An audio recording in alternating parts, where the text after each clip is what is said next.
All right, Cynthia Crane, who may be, do you have your PhD? Yes. Ah, excellent. Yes, I do. From where? University of Cincinnati. You're a Bearcat also? Right. Yeah, we're fellow Bearcats. Okay. You and I. I always rejoice when Bearcats come on the show because over here I'm a wash in a sea of Wildcats. Norse and Saints, you know, right. and Cardinals and Redbirds, and it's so nice when a Bearcat comes across the river once in a while. What compelled you to write Divided Lives? Well, it was the history of my parents. I was exploring stories that my grandmother had told me and my father about their life in Germany. My father was called a Mischling, which means half-breed.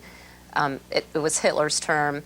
And he was a product of a mixed marriage, Jewish-Christian mixed marriage. But even when I was growing up, I didn't know much about my past. So it wasn't until I got older, I was a teenager, that my father started talking about it more, and my grandmother started telling me stories. And then I decided to go over to Germany. I went over on a Fulbright, and I was researching this Jewish-Christian issue. I didn't know it would take me where it did, but that's where it started. That helps to explain somewhat the subtitle, The Untold Stories of Jewish Christian Women in Nazi Germany. Not just Jewish women, but why is that significant? And why was that, or has it been overlooked? Well, the fact that not just Jews were persecuted.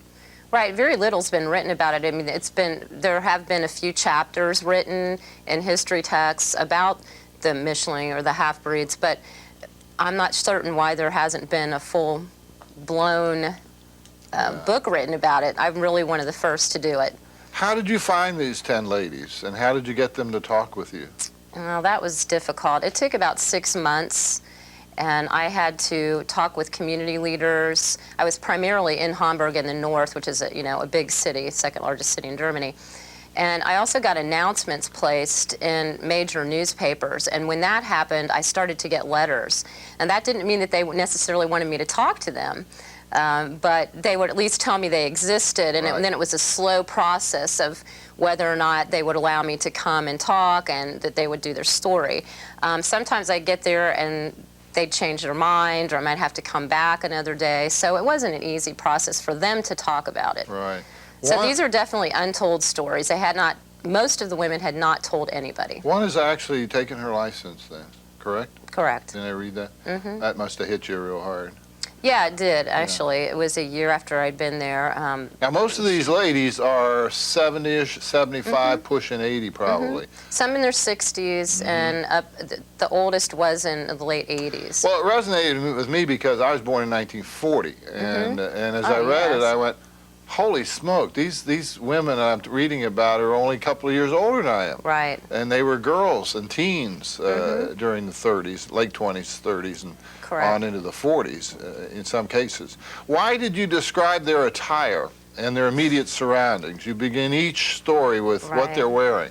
I think it's important to be able to picture the person, and I think it also reflects their personality. So I did my best, and I'm also really a creative writer. I'm a literary person more than a historian. So I wanted that part to also paint a picture so that you could see them. Couldn't you see them more clearly that way? Surely, sure. And it humanized them even more. Correct. When you look back at what they endured, they and family members and others, that they could still in some cases be charming, in some cases happy, but never really joyful. Right. Yeah. Some were. I think there's some hope in the book. I don't think it's all just sadness and depression. And I think, especially in the last story of Ursula Bosselmann, who became a theologian, I think she's very upbeat and positive about the experience. I think what's interesting is it affected them all differently.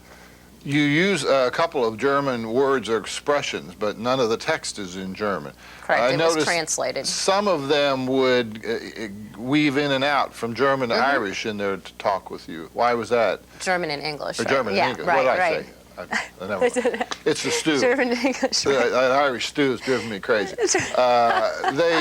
They would go in and out from German to English. And I think that's because of my presence as an American. And I think I may have mentioned that too in the book, that if they did know English, they tended to slip into that at times. It was also interesting to note that in Ursula Randt's story, when she talks about the Americans coming in and liberating them, she slips into English. Just, you know, these interesting psychological moments I found fascinating. One of the women was ravaged by Russians, raped when Russians entered Berlin. My gosh, how did, you know, my goodness. And I have a footnote about that happened quite often. I have some stats on that, Right. Okay, I asked our director if we could get the back of the book shot, too. I had a reason for that. Okay. We've been showing the front, but at some point I want to show at least 6 of the 10 who are depicted on the reverse side, and I want to do that for a reason, which we'll get around to. When we come back with Cynthia, who will be appearing at Barnes & Noble this coming Tuesday. I'm sure she's looking forward to that. We'll be right back on ICN 6.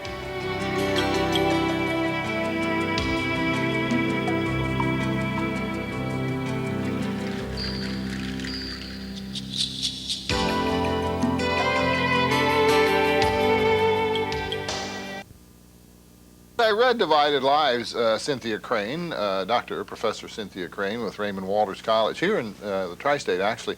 Have you toured or will you tour with this book? That remains to be seen. We're hoping. St. Martin's Press. It's been going well. That's a pretty prestigious outfit. Yes. As I read this, the story, it dawns on one how incremental it was. That, you know, it wasn't like one day in 1928. I mean, of course, there was the Crystal Night, and there were other events that are etched in history. But this persecution began almost subtly at first, and you've learned that as you read the stories of these women, that it was incremental. Correct. It didn't all just suddenly swoop in. You know, suddenly there's a rule that so-and-so can't do this. Then that's exacerbated or moved up to the next step where you can't do this. People had to give up professions, give up their property. But that didn't all happen at one given golden date. That's right. And that's the best way to, you know, segregate a group, right? Slowly take away their rights, and then they were in the ghettos, and then extermination. Yes. So that was the plan. Of course, this has been debated by historians, too, exactly what the plan was. Yeah. So it's been debated. Because early on, if I remember my history, my undergraduate degrees in education, but the first scapegoats Hitler went after or thought it would serve the purpose were the communists. That's right. And when it became apparent that wasn't going to work, they folded up their tents and faded back into He needed another target, and bingo, there were the Jews and what he considered non-pure Aryan types. Yeah, but if you read his manifesto, as I say, quotation mark, Mein Kampf, that if you look at what he wrote there, it was planned. It was already in his mind a long time ago of how what he felt about the Jews. So. And yet, when I was doing graduate work, I read a piece somewhere that genealogists actually believe Hitler had Jewish blood. That's correct. Either on his father or his mother's side, I forget which. So he wasn't a pure. Right. From That's his still speculative. No one knows for sure. Yeah. And we can't do DNA because we don't. That's right. That's correct. I'm sorry. Shouldn't have put it that way. It was indelicate. I'm sorry. So how did you decide to arrange these stories, these journals, if you will, these interviews with these survivors? How I decided to arrange it? Who went first and why, or did it matter? That's a tough question. That took a lot of time with my editor to decide, you know, the order of the stories. I wanted to start with Ingeborg Hecht because she's written a few books herself, and she's really the spokesperson for the Mischlinge in Germany. So I wanted to begin with her, although I don't think that that's perhaps the most compelling story, but I think it sets the scene because she talks about everything, the language, the terms that Hitler used, what she does, that she goes and talks to schools about having been from this Jewish Christian mixed family, and her father was actually killed in Auschwitz. So there's one of the ladies, if you either monitor or you want to look at. Could you identify her for us? This is right. That's Ingeborg Hecht, who I was just talking about. Okay. Fascinating woman. As I looked at the jacket cover photos on the back jacket, what struck me about them, their facial expression. A few had slight upturn as if they're going to try to grin, but none had broad smiles, and they all had sad-looking eyes. They almost bore into you. Right. Did you experience that while you were doing the eyes are the window to the soul, right? Yes. So I hate to use an old cliche, that's but true. It's true. Look at their eyes, ladies and gentlemen. They're just, I won't say they're dead eyes, but they're they're listless, they appear to be, you know, and some of the sparkle and joy, I'm sure they can summon it up. Were these photos taken while you were interviewing them or at separate times? This was at separate times. A woman who was a photographer who knew me wanted to take the photographs on her own, which was, she's a professional. So I think that has something to do with how the photos came out, that they're posed. Because I still feel a lot of the women were very joyful. I mean, Sigrid Lorenzen, I don't know if you remember her story, but she was a Christian and very enthusiastic and, you know, positive. Many parents had their children baptized. Correct. Most of them in my story. Faith to safeguard them. Correct. Because they knew what was coming based on what was occurring, and they knew it was probably going to get worse before it got better. Right. And again, in my book, what's different is that the Jewish side of the family was assimilated. The only reason that they were persecuted was because of their last name that might have been Jewish, like my father's, although there had been no one who was Jewish or practicing Judaism they couldn't even find where, you know, the family when they had practiced. Right. So that's the case in this book. It was either the name that marked them or a bloodline. That music means we must pause, but we'll be back. Another segment to go with Cynthia Crane, and we'll do that after we pause on ICN 6.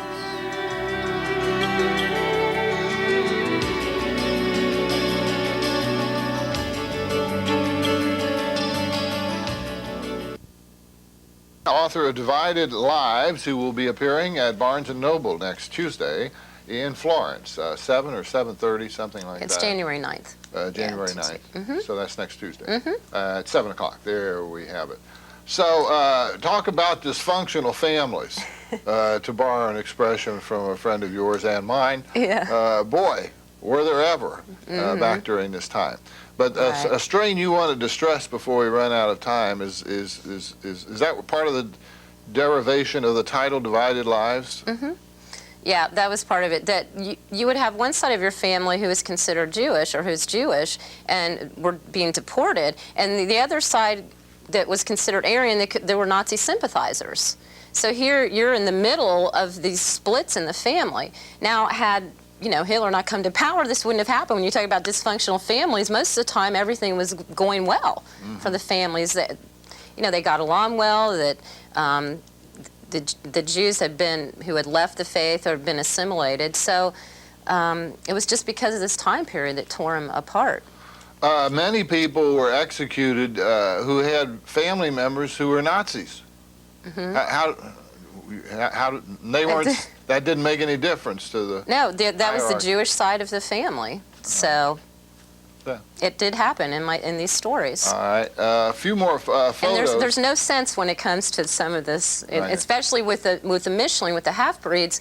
It just depended on where you lived and the local Gestapo, what was happening there. One woman just said something incorrect to an SS officer, and one day she sent off to a work camp. And the one woman, as a girl, they were going through their apartment, going through their clothing, and her parents were scared to death. She was going to say something, and they'd interrogate her, and but almost all of them said at one point or another they were fortunate. Some of it was timing, good luck, bad luck. Is this your dad? Yes, that's my father in Germany. Wow. What year would that have been? Ooh, he was maybe 4 then. So early 30s. Oh, really? Yeah. Okay. So he's in his 70s, or would be in his 70s? Yeah, he's 72. He escaped in 39. And this is? That's Lorenzen, Sigrid Lorenzen. And your friend took those photos at the time of the interviews or other times? Just a little after, within the year after I left, 1995. Now, if this lady doesn't look Aryan, I don't know who would.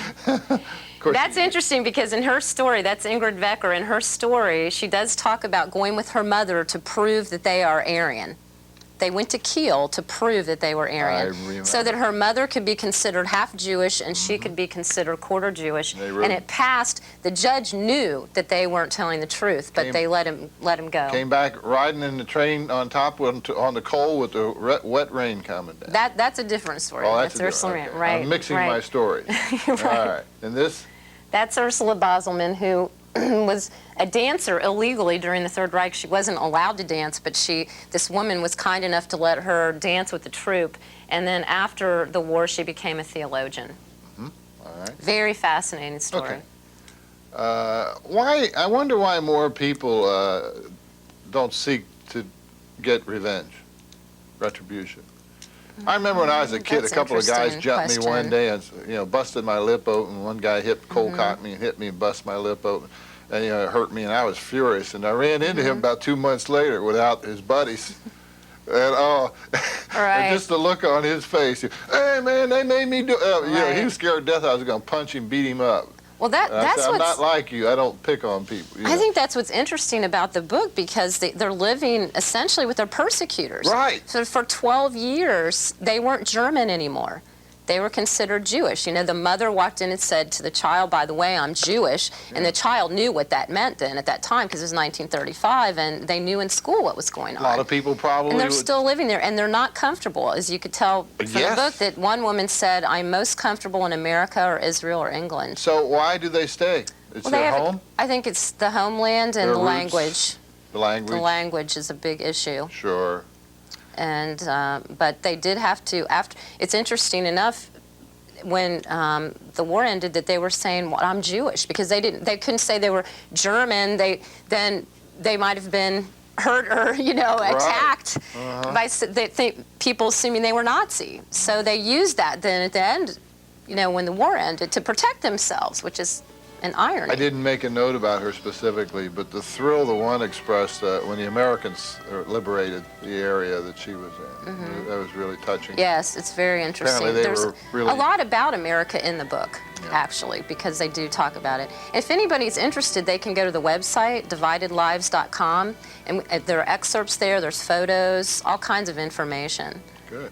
So all right. Well, thanks for writing the book, though it made me say it. Thank you. But now that I've spoken with you, I feel better. We can, we can tell the audience there are some uplifting moments. Yes, Not all sad. That's right. It's about hope and survival as well. Bingo. Thank you, Dr. Cynthia Crane. Thank you for having me. And we'll be back. No, we'll take a time out, and then we'll have House Calls, this week's edition of House Calls. So hang in there. It's coming up right after a pause on ICN 6.